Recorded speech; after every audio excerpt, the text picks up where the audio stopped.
8 տարի կառավարած վարչապետի սիրտը երրորդ ժամկետն է ուզում։ Ասում է ինձ տվեք երրորդ շանս։ Երբ մենք իրեն տվեցինք առաջի շանսը, հիշում եք ինչ եղավ։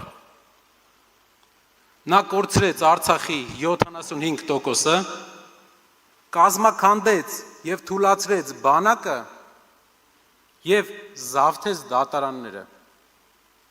Երբ մենք նրան տվեցինք երկրորդ շանսը 21 թվականին, վերջնականապես Արցախը կործանեց։ Սկսեց իր թիմով հարստանալ, բռնաճնշումներ գործադրել, սարքեց մի քանի դպրոց ու օրը 300 անգամ թմկարեց դրա մասին։ Ամեն մեկիս ընտանիքի վրա վերցրեց $10,000 վարկ,